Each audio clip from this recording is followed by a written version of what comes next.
Habits are a big part of who we are. What we do habitually makes up much of what we do entirely. In fact, it's estimated that up to 70% of our waking behavior is made up of habitual behavior. People are highly variable, and if you can't form one habit easily, it doesn't mean that you can't form other habits easily. It takes 21 days to form a habit. Some people say 18, some people say 21, some people say 30 days, some people say 60 days.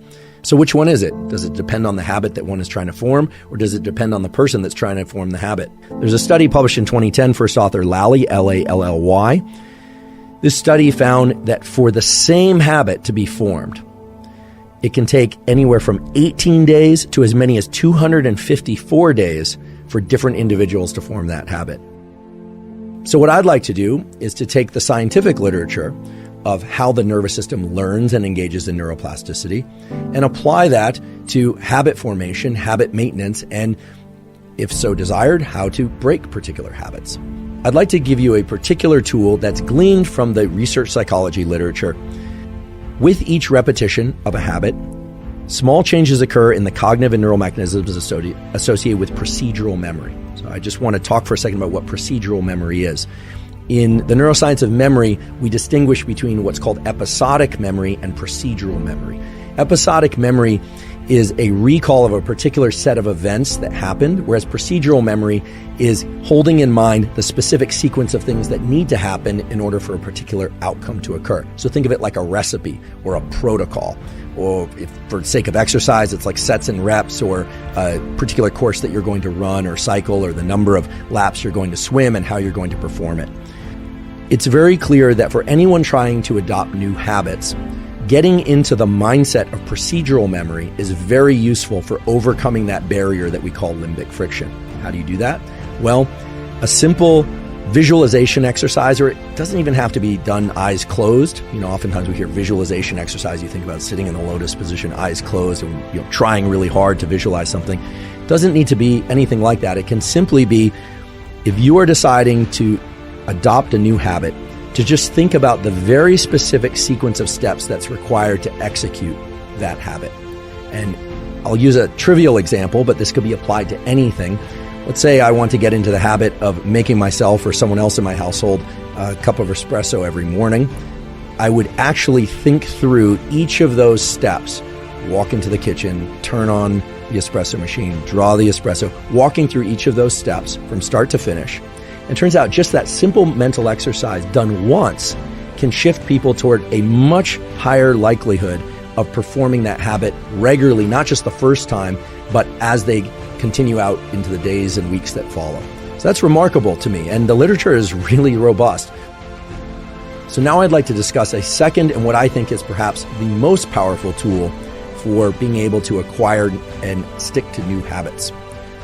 The tool that I'm referring to is something called task bracketing. And the neural circuits associated with task bracketing are basically the neural circuits that are going to allow you to learn any new type of habit or break any habit that you'd like to break. We have in our brain a set of neural circuits that fall under the umbrella term of the basal ganglia. The basal ganglia are involved in action execution, meaning doing certain things, and action suppression, not doing certain things. In the experimental realm, these are referred to as go, meaning do, or no-go, don't do certain things. And some of us fall more into the category of we find it very easy to do certain things, but harder to not do other things. Some people have a lot of no-go type circuits that are very robust, and they have a lot of behavioral constraint, but they have a harder time getting into action. And some people have a perfect balance of both, but I've never met one of those people. Task bracketing involves a particular set of neural circuits within the basal ganglia. We have particular circuits in our brain that are devoted to framing the events that happen just before and as we initiate a habit, and just after and as we terminate a habit. In other words, it acts as a sort of marker for the habit execution, but not the execution of the habit per se. Now, this is very important because task bracketing is what underlies whether or not a habit will be context dependent or not. whether or not it will be strong and likely to occur even if we didn't get a good night's sleep the night before, even if we're feeling distracted, even if we are not feeling like doing something emotionally, or if we are, completely overwhelmed by other events. If the neural circuits for task bracketing are deeply embedded in us, meaning they are very robust around a particular habit, well, then it's likely that we're going to go out for that zone 2 cardio no matter what, that we're going to brush our teeth no matter what. In fact, brushing our teeth is a pretty good example because for most people, even if you got a terrible night's sleep, even if everything in your life is going wrong, chances are, unless you're very depressed, if you're going to leave to work, or even if you're not, that you're going to still carry out the behavior of brushing your teeth in the morning. I would hope so, actually. But you are probably less likely to perform particular habits that are not what you deem as necessary. But if you think about it, brushing your teeth, exercise, eating particular foods, maybe engaging socially in particular ways, you are the one that places any kind of value assessment on which ones are essential and which ones are negotiable.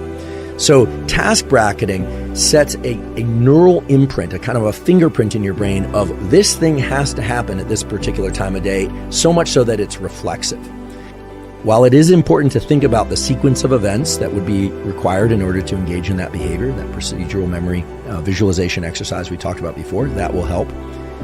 There is a way also that you can orient your nervous system toward this task bracketing process so that your nervous system is shifted or oriented towards the execution of a given habit. So this is sort of like warming up your body to exercise. When the dorsolateral striatum is engaged, your body and your brain are primed to execute a habit, and then you get to consciously insert which habit you want to perform.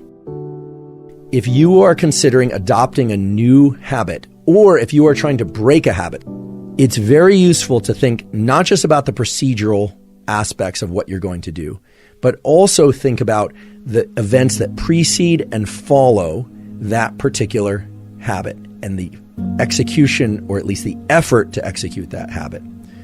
What you're doing is you're casting a kind of a spotlight around a bin of time or a set of events for which dopamine can be associated. What does this look like in the practical sense? Well, again, I'll just try and use very simple, concrete examples, but this could carry over to anything. Let's say I were somebody who has a hard time getting in that 30 to 60 minutes of zone 2 cardiovascular exercise mid-morning. What I should do is positively anticipate the onset and the offset of that session, right? So thinking about leaning into the effort, going out and doing that zone 2 cardio session, and I should think about how I'm going to feel after. So not just thinking about how great I'm going to feel after, but also thinking about how hard it's going to be at the beginning, and then trying to reward myself subjectively for the entire experience. In other words, start rewarding task bracketing in addition to rewarding the execution of the habit itself. I'll get into the specific tool for breaking habits. Capture the sequence of events, not that led to the bad habit execution, but actually to take advantage of the fact that the neurons that were responsible for generating that bad habit were active a moment ago, and to actually engage in a replacement behavior immediately afterward. Now, this is really interesting and I think powerful, because I would have thought that you have to engage in a replacement behavior that truly replaces the bad habit behavior, right? That you would have to be able to identify your state of mind or the sequence of events leading into the bad habit, but rather the stage or the period immediately after the bad habit execution is a unique opportunity to insert a different type of what we would call adaptive behavior, but that could be any behavior that's not in line with the bad behavior. So let's give it an example. Let's say you find yourself, you're trying to do focused work, you pick up your phone, you're disappointing yourself for picking up your phone. You could, of course, just put it down and re-engage in the work behavior. But if you were good at that, then you probably wouldn't have done it in the first place. And so what turns out to be very effective is to go engage in some other positive habit. Now, this has two major effects. The first one is you start to link in time the execution of a bad behavior to this other good behavior. And in doing so, you start to recruit other neural circuits, other neurons that can start to somewhat dismantle the sequence of firing associated with the bad behavior. In other words, you start to create a kind of a double habit that starts with a bad habit and then ends with a good habit. And that seems to create enough of a temporal mismatch so that then recognizing when you're heading toward the bad habit becomes more apparent to you. So again, I want to make this very, very concrete. Let's say that the behavior is reflexively picking up one's phone. You do that, you think, oh goodness, I did it again. Here's what I'm going to do. You would set that down and then you would engage in some other positive behavior that you've deemed positive. And here it's very subjective, so it's hard for me to give an example that will necessarily make sense to everybody. But perhaps you're working on hydration, so maybe you go have a glass of water. Maybe you are trying to do breath work or something. Maybe you are trying to enhance your language speaking skills, and so you go and you spend 5 minutes doing a particular type of language learning. You literally exit whatever you are doing and perform that other new positive habit in the immediate period right after that, even for a short period of time.